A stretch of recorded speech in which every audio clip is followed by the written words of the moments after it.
Police কখনোই access গুলি বর্ষণ করে নাই। কারণ আন্দোলন তখনও পুলিশ কোনো গুলি বর্ষণ করে নাই। আন্দোলন যখন দিক বেদিক শূন্য হয়ে গিয়েছিল, আন্দোলন যখন শুধু পুলিশের উপর হচ্ছিল, সাংবাদিকদের উপর হচ্ছিল, আপনারাও জানেন আপনাদের সাংবাদিক মারা গিয়েছে। তাদের উদ্দেশ্য হচ্ছে তারা যে ষড়যন্ত্র করেছিল, সরকার পতনের ষড়যন্ত্র, সেই ষড়যন্ত্র যখন বেঁচতে যাচ্ছে তখনই তারা এইসব খড়কুটো ধরছে, যার মাধ্যমে তারা আন্দোলনকে জিয়ে রাখতে চায়। আন্দোলনকে কেন্দ্র করে যে আন্দোলনটির মাধ্যমে তারা মেইন ষড়যন্ত্র ছিল সরকারকে উৎখাত করা, সেই আন্দোলনটি যখন ব্যাহত হয়েছে তখন তারা উদ্বিগ্ন হয়ে পড়েছে।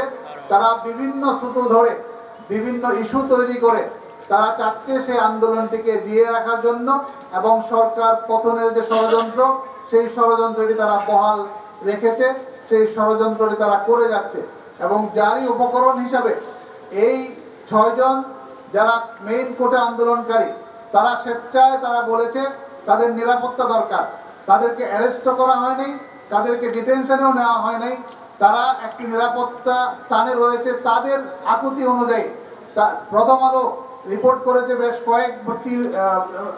কয়েকদিন একাধারে যে তারা নিরাপত্তা চাচ্ছে, তাদেরকে নিরাপত্তা দেওয়া হয়েছে।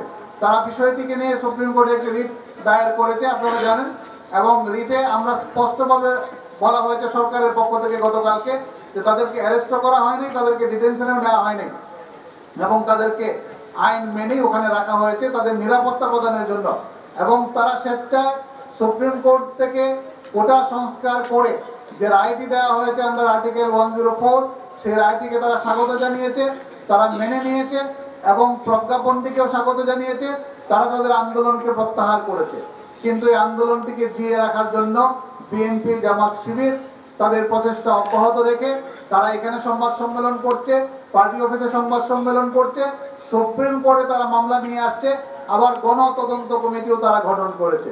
সেই চিহ্নিত চক্র যারা এই কাজগুলি সবসময় করে থাকে, আজকেও তারা এই কাজগুলি করে যাচ্ছে। 250টিরও বেশি ডিজাইন অপশন নিয়ে ওয়ালটন স্মার্ট ফ্রিজ, বোঝে আপনার প্রয়োজন। কালকে তাদের আরেকটি দাবি ছিল, গুলি করা যাবে না। সেখানে এই গণতদন্ত করে তারা একটি কথাও বলে নাই কোন গুলিটা বেআইনিভাবে হয়েছে, কোন গুলিটা পুলিশ আরবিট্রারিলি করেছে, পিআরবি এবং সিআরপিসি না মেনে করেছে। আজকে এখানে দেখলাম তারা এই বিষয়টাকে উত্থাপন করেছে। পুলিশ, সিআরপিসি, পিআরবি সহ সকল আইন, রুলস, রেগুলেশন মেনেই তারা এই পরিস্থিতিকে শান্ত করেছে। তাদের মনে বড় কষ্ট এই কারণে যে তারা যে কারণে একটি আন্দোলন করতে চেয়েছিল, সেই আন্দোলনটি স্থগিত হয়ে যাওয়ার কারণে তারা আবারও চায় বিভিন্নভাবে এই আন্দোলনটিকে যাতে জিয়ে রাখতে পারে। তারা আরও অনেকগুলি অভিযোগ নিয়ে আসছে যে পদ্মা সেতু, মেট্রো রেল, বিটিভি ভবন, এলিভেটেড এক্সপ্রেসওয়ে সহ যে ধ্বংসযজ্ঞ যারা চালিয়েছে, সেই ধ্বংসযজ্ঞ কারা চালিয়েছে সেটা নাকি আমরা বের করতে পারি নাই। সেই ধ্বংসযজ্ঞ নিয়ে মামলা হয়েছে, এবং সেই মামলাগুলি 53টা মামলা হয়েছে, হত্যাকাণ্ডের 53টি মামলা হয়েছে, এবং 53টি মামলারই তদন্ত কার্য পরিচালিত হচ্ছে। 264টি মামলা হয়েছে হত্যাযজ্ঞ, ধ্বংস এবং সাবোটেজ যারা করেছে, বিভিন্ন আইনে এই মামলাগুলি হয়েছে। স্পেশাল পাওয়ার অ্যাক্টের 15 ধারায় মামলা হয়েছে, এক্সপ্লোসিভ সাবস্টেন্স অ্যাক্টের 3 এবং 4 ধারায় মামলা হয়েছে, সন্ত্রাস দমন আইনে মামলা হয়েছে, দণ্ডবিধি আইনে মামলা হয়েছে। সুতরাং আইন মেনে সবগুলির যথাযথ তদন্ত হচ্ছে বিভিন্ন সংস্থার মাধ্যমে।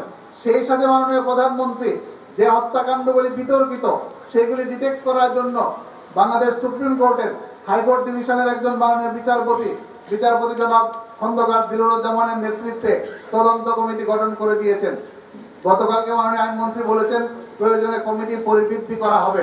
তারপরেও এই হত্যাকাণ্ডের তদন্ত সুষ্ঠুভাবে যেন বের হয়ে আসে, কোন কুশীলবরা এই হত্যাকাণ্ডের সাথে জড়িত ছিল, কি কারণে তারা নিহত হলো, সেটাকে বের করে আনতেই হবে। মাননীয় প্রধানমন্ত্রী এই বিষয়ে বদ্ধপরিকর। আপনারা জানেন আইন শৃঙ্খলা রক্ষাকারী বাহিনীকে সহায়তা করার জন্য, সিভিল অ্যাডমিনিস্ট্রেশনকে সহায়তা করার জন্য কারফিউ জারি করা হয়েছে। সেই সাথে আর্মি টহল দিচ্ছে। তারা কিন্তু একটি হত্যাকাণ্ডের সাথেও বা তারা আসার পরে একটি গুলিও চালানো হয় নাই। এর থেকেই প্রমাণিত হয় যে পুলিশ কখনোই এক্সেস গুলি বর্ষণ করে নাই। কারণ আন্দোলন তখনও পুলিশ কোনো গুলি বর্ষণ করে নাই। আন্দোলন যখন দিক বেদিক শূন্য হয়ে গিয়েছিল, আন্দোলন যখন শুধু পুলিশের উপর হচ্ছিল, সাংবাদিকদের উপর হচ্ছিল, আপনারাও জানেন আপনাদের সাংবাদিক মারা গিয়েছে, অনেক সাংবাদিক আহত হয়েছে। তারা একটা গ্রুপকে টার্গেট করেছিল, তার প্রধান শিকার হচ্ছে পুলিশ, তার প্রধান শিকার হচ্ছে সাংবাদিকরা। টিভি মিডিয়া ভবন পৃথিবী আক্রমণ করেছে, আরো বিভিন্ন টিভি ভবনের সামনে তারা গিয়েছিল, তারা ডেমনস্ট্রেশন করেছে, ধ্বংসযজ্ঞ চালাতে চেয়েছিল। পুলিশের প্রহরার কারণে বা আর্মি প্রহরার কারণে, বিডিআর প্রহরার কারণে তারা কিন্তু সেই ধ্বংসযজ্ঞটা চালাতে পারে নাই। সুতরাং আমি আপনাদেরকে জোরালোভাবে বলতে চাই যে তারা এইসব সংবাদ সম্মেলন, আইনি প্রক্রিয়া যাই করছে না কেন, তাদের উদ্দেশ্য হচ্ছে তারা যে ষড়যন্ত্র করেছিল, সরকার পতনের ষড়যন্ত্র, সেই ষড়যন্ত্র যখন বেঁচতে যাচ্ছে তখনই তারা এইসব খড়কুটো ধরছে, যার মাধ্যমে তারা আন্দোলনকে জিয়ে রাখতে চায়।